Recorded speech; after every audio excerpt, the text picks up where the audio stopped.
Right. See if that'll go. Can't tell if I'm sideways either.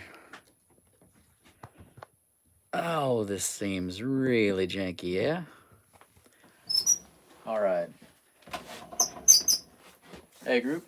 So, right now, currently, and this is us working out technical difficulties, I think that my phone overheated because I had it on the charger.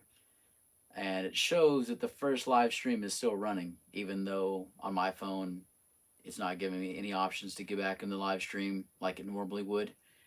So it's just running forever right now. I don't know what that's all about. So if y'all have any insight, throw a comment. But this is what it is right now. So you're saying that there's no video coming up at all? No, it's still buffering. This black screen. Okay.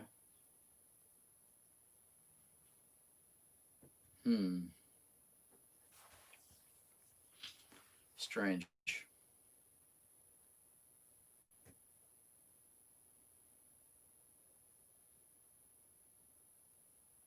Still nothing? Still nothing. Well, that's not helpful at all, is it? And it's not on your end? You don't think? That's what I'm about to see because I'm not getting anything now. Oh.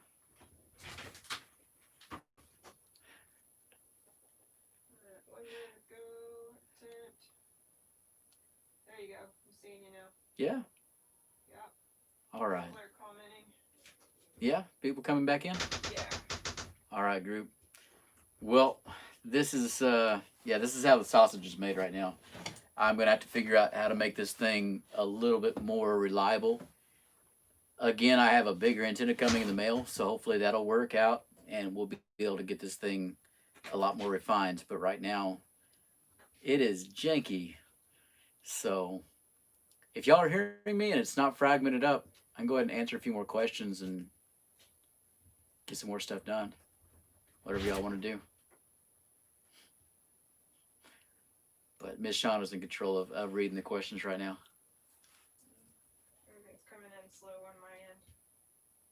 So nobody's said anything except hello right now. Okay. They've got video. You're on. Excellent. Yeah, at some point we'll be able to figure out what the quality is here and be able to do certain things about this.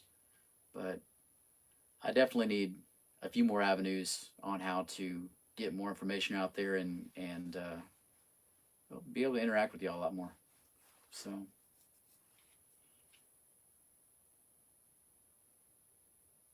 nothing. Nothing yet.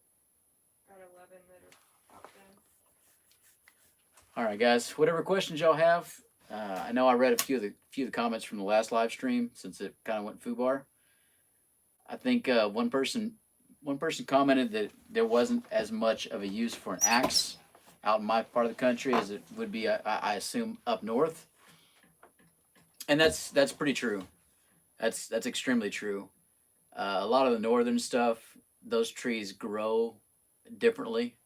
It's a lot softer wood, y'all might not think that's softer wood, but compared to the mesquites and the junipers and everything we have down here, which have an extremely long growing season, our heartwood it's almost like iron sometimes. So our growing season is longer. Our trees don't have to push up as fast, and they get to go deeper as far as the root system. It's a lot harder wood. So we do use axes here and there, but it's just a different terrain. We don't even have the long lodgewood pines or things like that to be able to make shelters out here. Everything's pretty twisted. What firearms do you bring with you on extended rides and camping trips? What firearms? So, pistols have their use. I do carry a 9mm pistol, and it's a Bursa Thunder, and it carries I think 15, 16 rounds with an extra clip that makes 32ish. If I've started a fight that requires more ammo than that, then I deserve to get it, pretty much. If I were to choose the most practical gun that I would probably get, and this is one that I've been looking at here lately, is something like a charger, some kind of 22 charger, a shorter snub nosed um, rifle pistol, pretty much for a 22 caliber. I know a lot of people have some hate on 22 and what it can do and what it can't do, but a skilled shot, and we're talking about in an ideal circumstance, not out here where we have really good ballistics and we're going out for one deer. But if you're going to survive and stay on trail, as far as weight, range, usability, effectiveness, there hasn't been a creature in this world that I've been able to take out with a 22 and drop immediately. As a younger man, a long time ago, because hunting just became really easy. So I tried to find ways to make it a little bit more interesting at that time. This is younger, dumber Bob. So 22 caliber with more muzzle velocity, which means a longer barrel, can do an awful lot of damage. And it's with a skilled shot and the practice that you need, it's all you ever really need out here at least. What, if anything, do you trap on the ranch? Trapping actively right now, it's going to be raccoons and opossums because we have the chicken coop out there. If y'all saw the chicken coop video, it's out here. Things are starting to get exciting at nighttime. I can hear things outside now. Everything's starting to get hungry. So the coyotes are getting louder, getting closer, and creatures are taking note of where the chickens are. So we're actively putting the trap out there. I have a game cam out there, so I'm trying to put together a video of what's occurring and kind of the attempts that the creatures are making on the chicken coop because they're thinking this thing over as well, trying to figure out what's going on with it. They want to find a way. We did lose a chicken last week, but it wasn't the usual thing. We had three hawks come down from the sky, three hawks at the same time, and corner a chicken. And the roosters tried to rush in there and get them, and the hawks got the chicken, and they killed it pretty quick. So we did lose a chicken, but not to anything that I had prepared for at all. We don't trap bobcats. We don't trap or shoot coyotes at all. I don't shoot coyotes really hardly at all. Not unless I see a really large pack. We're saying 20 plus coyotes, and then that becomes a bit of a concern. Otherwise, I have nothing but respect for those creatures out there. Um, Most of the time, we let the creatures out in the forest do what they want to do, unless there's a severe imbalance. If we have way too many deer out in the field, we need to go ahead and cull those early in the season because you'll start to see all of them start to suffer. They'll all start getting skinny at the same time. Same thing with raccoons. You have way too many raccoons showing up, and you'll start finding dead and starved raccoons down by the creek bed. And when they start to lose weight, when they start to get skinny, when they're not getting the nutrients they need, they get diseases faster, and it impacts the entire population. So most of the time we let it run its course, but every year is just a little bit different, and every year is going to have its bump or its decline. So Do you have any plans for fishing and or crawfishing anytime soon? as soon as it warms up, and it's going to be big time fishing because I've been working down at the river trying to get an area where I can get the boat in and get access because it's pretty hard down the river. The creek has not gone dry this season at all. It almost went dry a few weeks ago, and it filled right back up. So the creek is full of little catfish. And so we're going to have to search up and down the creek to figure out where the crawfish are or if we have any big populations this year. Normally, the creek goes dry. It kills out all those bass, all the bluegill, all the catfish. And then as soon as water comes back in, the crawdads just explode out, right? They don't have anything eating them. But this year, I've thrown out the crawdad trap a couple times last week, and it was full of catfish. I mean, the catfish are getting inside of the crawdad trap. So I imagine it's going to be a little bit different this season. That's not to say there's not going to be a pool or two that have crawdads, kind of holdouts, but every season is different. So diversify your palate because what was there once might not be there again. Things have things have cycles. I do have a crawdad video coming up here in about a week and a half. I forgot about that, and I'll be shooting that. But it's going to be more of a primitive catch and cook for crawdads. It's not going to be the big trapping video. I do have a lot more traps that just came in the mail, the G's crawdad traps, and so we have a very active season about to start up on that here in about 2 months. So we're going to go for it, and I have several more recipes I need to go try out, and then I really want to go and take y'all to some other parts of the creek. As we've been expanding out here and moving out and pushing, a lot of these places get brushed over real hard, and we haven't been to them in 5, 10 years. And so there's some absolutely fantastic areas back there that y'all haven't got to see yet, partially because I have not gone and broken through the brush to get in those areas just yet, and for quite some time. So take y'all on an adventure, go try out some different pools, see what they're doing, and hopefully find some new crawdad streams and beds and pools. Do you have any plans for the deer skull you found in your recent video?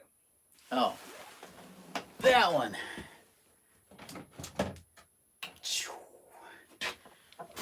This guy. All right. Well, I wish he was alive. And I know a lot of folks were mentioning kind of maybe poachers, and they might be right. Our little country road out here became paved about 3-4 years ago. So it was a caliche road, and it became paved. And that made people go from like 20 miles an hour bumping around to 60, 70 miles an hour. And so on my fence line where that road was, we lost about a dozen deer within about 2.5 weeks. People were going 60, 70 miles an hour on these backcountry roads and just knocking them, killing them. So this guy might have gotten hit by a car or had gotten knocked by a poacher. And we're usually pretty good. We're a cul-de-sac of sorts, so we don't have that many poachers come out. So it might have been just somebody hitting him and sideswiping him, and the deer are too injured. I think Shauna had expressed some interest in going down to the creek and looking at some of those bones, because when she looked at the video that I made, she said there was a lot more bones than she expected. I didn't see how many bones that were down there. So we might find some fractures or some other stuff that gives us more idea of what's going on. This skull right here, I'm going to go ahead and I'll be donating this to the Boy Scout Ranch. There's a couple individuals out there that take these antlers, and they're usually sheds, but they'll cut them off and they'll have knives made with these as the handles, and they come out real pretty, and then they'll do auctions. And whatever the auctions make, as far as how much money they make, that money will go to scholarshiping some scouts for summer camp. So they'll be able to go out there. There's always kids that have socioeconomic issues, and it makes it possible for those kids to afford to go out for a week and have that experience out in the Davis Mountains. So whether they want to go backpacking, whether they're old enough and able enough to jump on a horse and go for a week with me on horseback, or we got a Mountain Man program, which is a period program, several miles up a trail, an insanely beautiful remote camp, or just base camp. If they're working on some of their first year or second year merit badges to become Eagle, they can stay there in base camp. That's my angle. Come on. Yeah. Scoot your chair back a few inches. Getting too close? Yeah. All right, so I've got a motion detector and a timeout on my lighting systems now, trying to kind of make sure I'm not using as much electricity or wasting it as much. But that is the plan. I think if y'all have any interest in that, I'll go ahead and make a video where I'm giving it to them and see if I can't get some information and show you the knives that this thing gets made into, and probably the end result, and see how much money they can make. And that way y'all kind of have some insight into what's going on with these, because they look good. Different parts of the country have a lot less calcium. Like in the Davis Mountains, if I find a rack, most of the time it's going to be really chewed on by rodents and stuff. But that's just because there is just no calcium and no mineralization back there in the Davis Mountains. And so all the creatures really need that salt and calcium and everything else they can get out of it. So How how should I get started with leather work? What kind of leather work do you want to do? That's it. What kind of leather work? Because when I was a kid, it was all about doing stamps and making wallets and stuff. And through that's Tandy leather. Tandy was where that was at. And if y'all have any kind of connection to Tandy, and give me some discounts. I think I mentioned it on the other live stream. This hardware up on the walls, everything that we're building for the scouts, I'm starting to get a little low. So I'm gonna have to go and buy, some of the brass clips and the rings and everything else like that. If y'all have this box at your house, or great grandfather had a box full of gear from Tandy's or any of the other tack makers, we could definitely use the parts and pieces out here to put back together and get back on the trail and get used. That all costs money, and I'm doing all this stuff on a budget, as it were. That's what it takes to keep a scout ranch going and keep some of these heritage programs going. It's just people to care, and a little bit can go a long way sometimes. As far as leatherworking goes, I would say probably get yourself a hand sewing system. So I'm going to take it as though you wanted to learn how to actually sew up leather and do leatherworking, not just to make it pretty. An easy stitch is probably the thing that you want to start out with. Or what I do, asking a blind man to find things on his own workbench. I have what's called a jerk needle, and it's something I built a long time ago, 15 years ago, actually. And it's got a big barb on here, and it pulls things through. These easy stitches have like 3 needles inside of them, where you take the cap off, use the needle, and it has a spool in the backside. And that's how I would get started as far as sewing up your leather. Instead of buying up leather, a lot of what we do is design. And so if you can buy some pleather or some analog to leather from Walmart or Hobby Lobby or wherever, and start out trying to figure out how to do things 3-dimensionally, that's one of the biggest things you can do, because once you get leather's expensive. And so once you start cutting on it, you kind of need to know what to do. But so the shoeing kit that I built here yesterday, there it is. Pretty impressed by it as far as getting stitches straight. It is missing some things. I'm still working on it. And these were chaps. But what you see on the outside as a finished product is nothing like what you're going to find on the inside. So the inside, everything's inverted. You can see all the stitches. You can kind of see how the sausage is made. So a lot of leather work, just like you would do with carpentry, is about figuring out how you put it together so that your last pieces cover up all the ugly looking stuff that you've done before. So a lot of it's just figuring out how to shelter yourself and make it look a lot better, or at least the parts that you see look, because underneath all that, there's going to be quite a bit. But go cheap at first. Did you suffer any permanent damage from the rattlesnake bite? No. And I expected, well, I didn't know what to expect, guys. Really and truly. I've taught first aid, and I've gone through all first responder trainings and everything. And so I thought I knew what was going to occur with all that as far as getting bit in the arm. The arm over the course of 2 months softened back up. It had turned hard like a plate of muscle, and it softened back up and went back to normal. I was able to move it. The the holdover for about 12 months was the inability to regulate. I was out in the middle of December doing some trainings, and I would just start to sweat and sweat and sweat, even it was 20 degrees outside.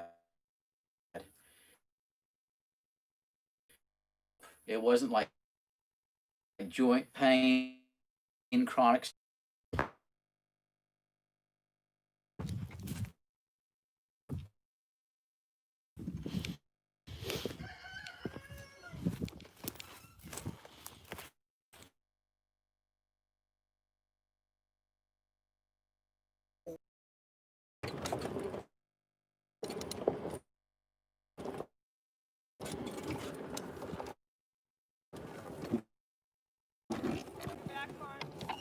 Back on.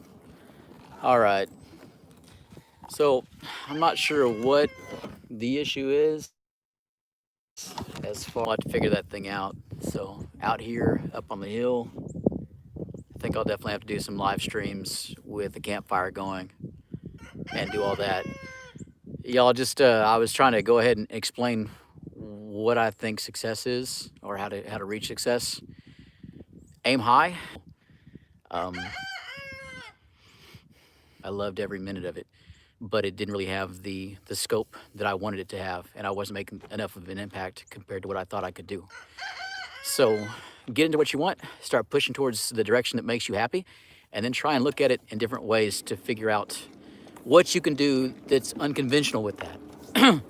Because being able to look at what everybody else is doing and then emulate it, you're kind of typecasting yourself. Try and look at it in a way that's going to be different than what others do.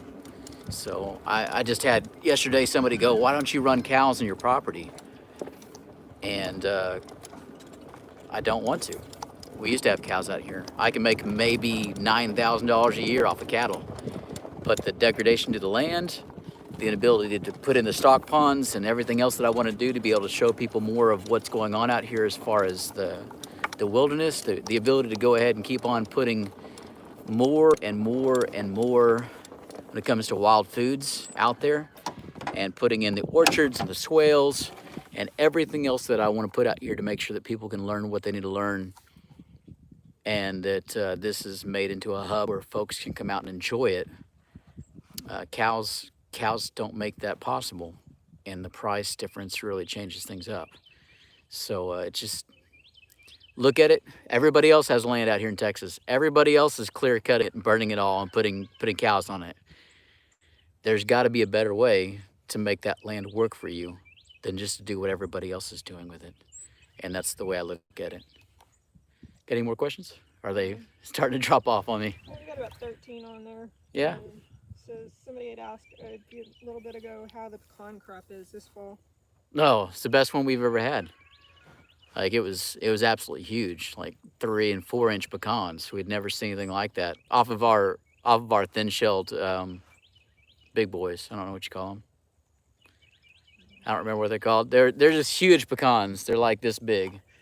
And so the wild pecans down there at the creek, or down by the river in the creek, they did really well as well. So all around, pecans did really, really fantastic. I think we still have a couple dozen bags full of them right now. Maybe come this direction. There you go. I can't see the screen at all. Wes S. had said, do you need him to come catch all the bullheads? The bullheads? When you were talking about, I guess, the fishing. Bullhead. Oh, he keeps on thinking those are bullhead catfish. They're not. They're just regular blues and channels, which mean they have to be a certain size. Once they get up to that size range, go for it, man. With this many catfish, and I mean, it looks like there's a lot of catfish in there. A few more months, if the creek does end up starting to go dry, I think it would be fantastic to take a drag seine into those pools as they start to dry up, and draw a drag seine before they dry up all the way. Because if they dry up all the way, though, the fish are suffering as they die, and the raccoons come in there and just wipe them out. But it might be interesting to see just what's in that water before it gets really bad. So we'll see. Take some nets, go drag through it, see what kind of carp and what kind of catfish we're able to grow within a year there in the creek. So We've got a few more coming in. I asked if there's any more questions, so we're waiting a minute. The only other question was your cousin Ronnie. had wanted to ask if that was a real jackalope on the wall or a fake one, asking for a friend. For a friend. Heck yeah, that's a jackalope buck. It took forever. There's doe, jack doe everywhere. That was a jack buck. So very rare. Very rare.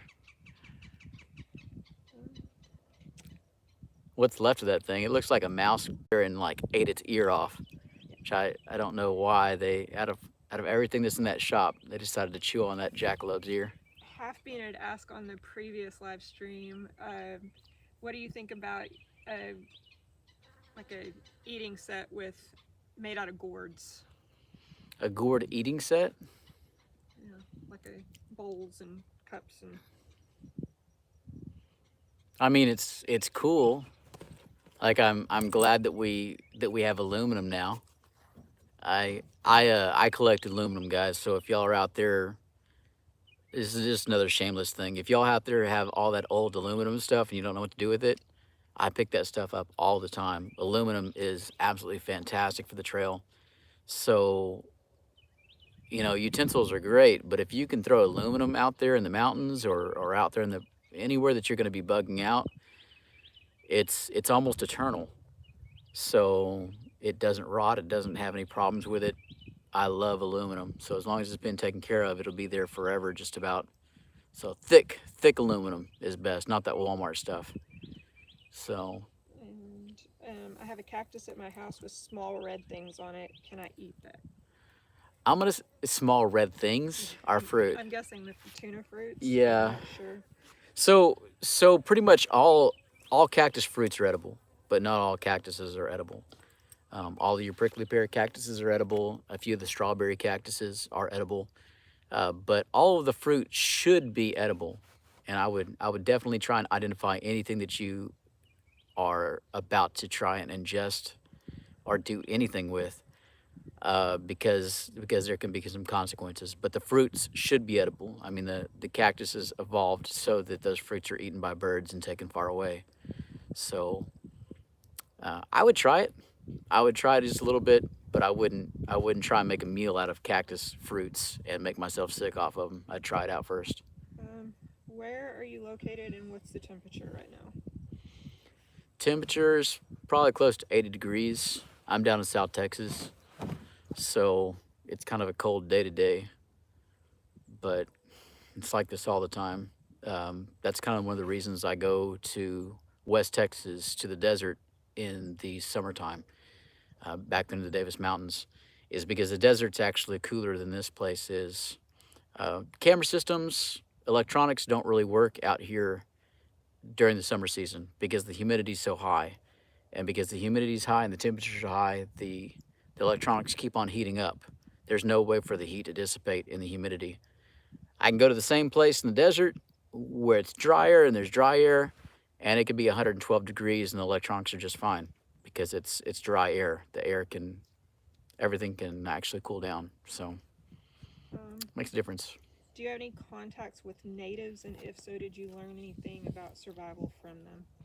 I'm guessing what, Native Americans or? Yeah, Native Americans. Not formally. I mean, I've gone out and drank with a bunch of Indians a couple times. I like going out on the reservations and hanging out with those guys. They've got some good stories.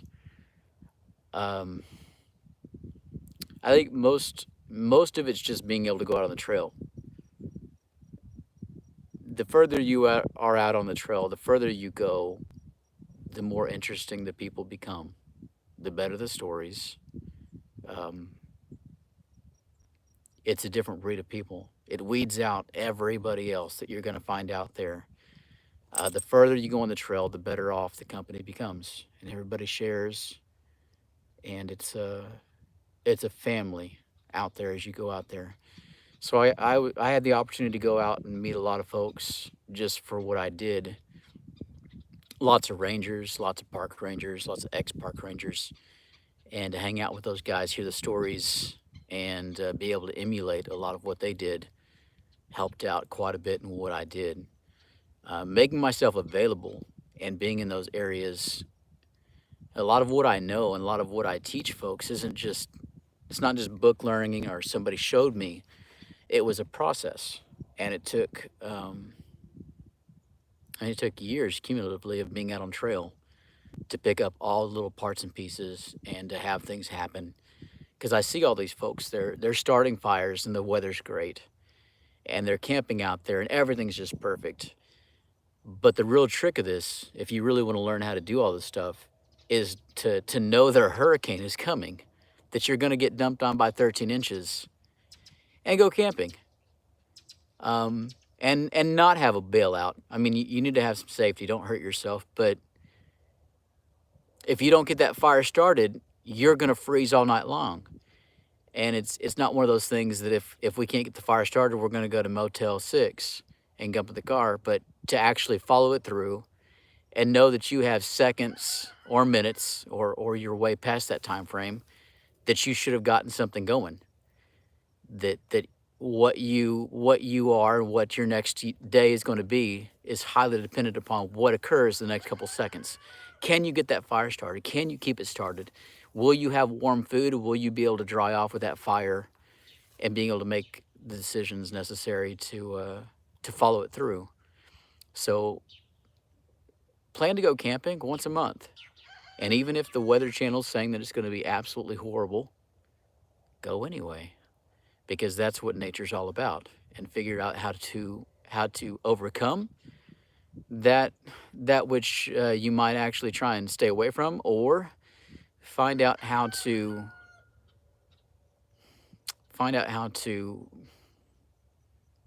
suffer with grace.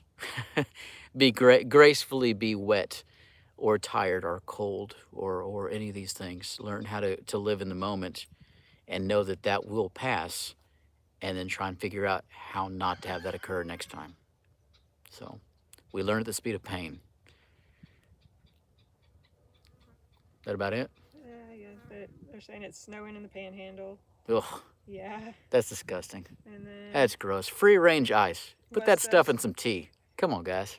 Ronnie's being mean to me.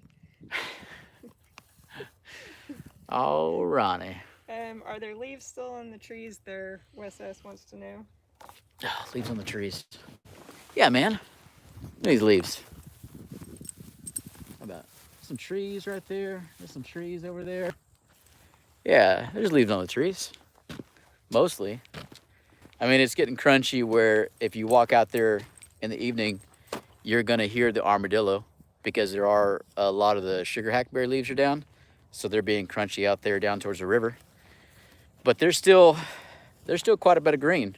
If we could just get a little bit more of the rain, it would be a lot better. Y'all give me some suggestions on what y'all like to do. I'll go back and read the chat. What I need to show, what keeps y'all interested. I mean, I might actually get this where I just do some walkabouts and stuff like that. But Shauna's doing everything she can to be off of the phone, off of the script. Do There's y'all your even leaves. have a winter there? No, it freezes like once every couple years. So there isn't really a winter here. There used to be when I was a kid. We used to have all kinds of ice and storms, and it would reset all the bugs and things like that, but not anymore. December, we'll still go out to the beach and go swimming in December, and we go swimming on the river in December. So, no winter. Things are changing out here. How many acres do y'all have? Oh, just a few hundred, guys. I've got some amazing neighbors, and I haven't taken the cameras onto the neighbor's property just yet, but we have a community out here. But just a few hundred acres. It has the creek that runs all the way through it, and one of the sides has the San Antonio River. So it's very dynamic out here for what y'all are seeing.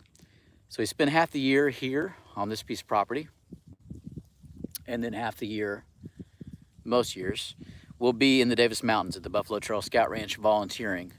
So 6 months in each place. The other place has about 50,000 acres open to us. So that's a much larger backyard, but it makes it interesting. There's always something to fix, always somewhere to go. Can you do a video on the turkeys? On the turkeys? Yeah. What do they want me to do with the turkeys? No, Ronnie's asking that. Wants to see turkey videos. turkey videos. Ronnie, I don't know how to make that interesting because they just go cluck cluck and they walk up and you just shoot them in the head. So that's Are there herbs you can cook a formidable tea out of growing in your area, or do you only drink coffee? I only drink coffee out here, and at some point I will most likely go ahead and see what I can do about growing some herbs and some things out there that might be able to make a tincture or a brew into a tea because I do drink tea. I drink like throat coat tea and stuff like that here every once in a while, but I'm not really a huge tea drinker. I'm related to some huge tea drinkers. They have entire they drink a lot of tea, but coffee is what runs the world out here, and I don't even have an analog for coffee if coffee were to run out. So that's probably something. That's probably a hole in what I have as far as homesteading out here. Things that I need to make sure that I'm accounting for, which is stimulants, caffeines, and things to get you going in the day. So we might have to see about what we can do to figure that one out. If y'all have any ideas, throw them at me for sure.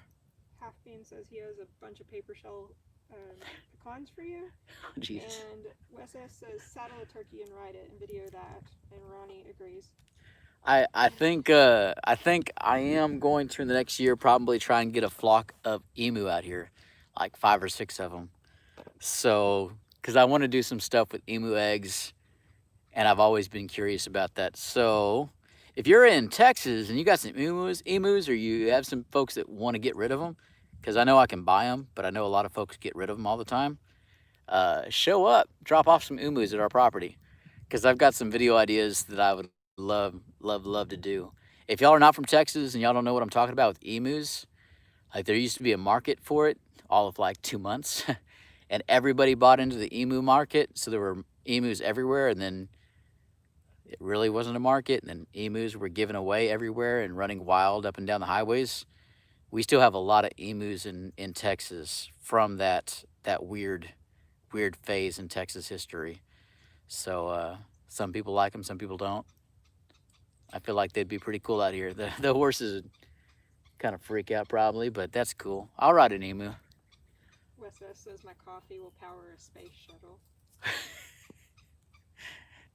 Did he like your strong coffee? He likes it, yes. Yeah, there you go. He says you have to. Somebody said, "Is it that strong?" And he says, "Yeah, you have to start with a power tool." All right. No, I'm married to a coffee snob, so yeah. Yeah, he says he likes my coffee. Mm-hmm. Somebody says, "Will you be doing any more shows with the Wooded Beardsmen?" Yes, actually, I believe so. Woodbeard, I talked to him last month, but the travel restrictions for the COVID-19 stuff in Canada were repressive enough. He said that if he were to come down here when he flew back, he'd have to be stuck indoors for 14 days and self-quarantine. And that was a real concern because he was going to come down and get a deer, and then he was going to come down in the spring and do some other stuff. So he is itching and ready, and we've got a lot of stuff to do down here. There's a lot left off of his list, and there's just more show. I mean, when we did the challenge here in Texas, it was a rush thing. So it would be really awesome to come out here and flesh some stuff out and really rock the heck out of the river and do some of the larger animal hunts and things like that. I think the Canadians are going to come back down here and do that for sure. So, yeah. Heck yeah. I just put a call out for final questions. Final questions. Yep. Anything y'all want to talk about, guys?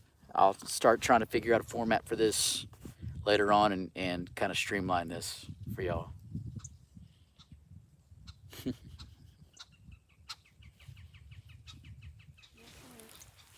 No.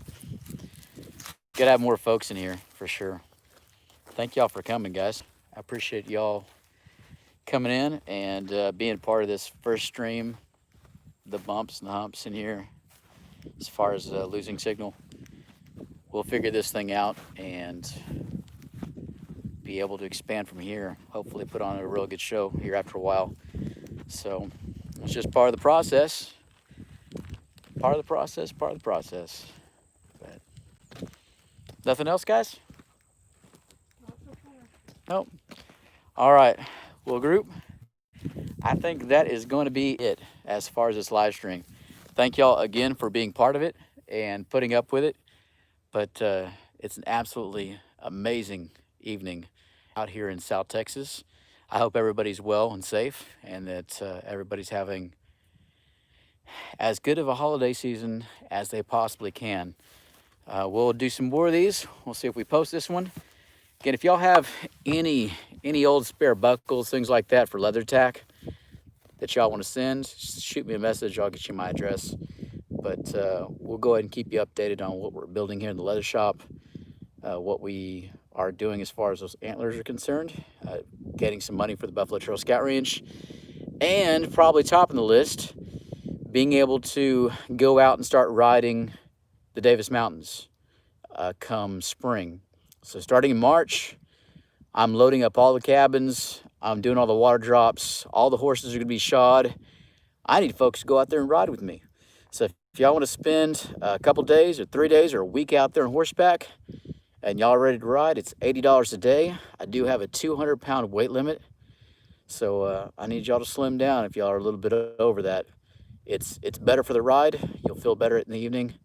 And for the trails we'll be going on, the terrain we're going to be at, 200 pounds is kind of it. So I've got some amazing horses, but I don't want to push them too hard.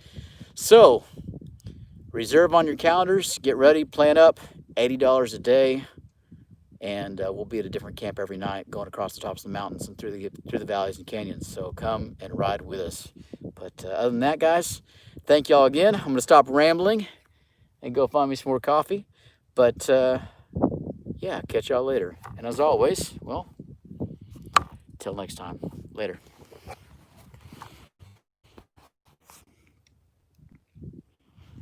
Come tell me how to turn this thing off. Still showing you. Isn't it?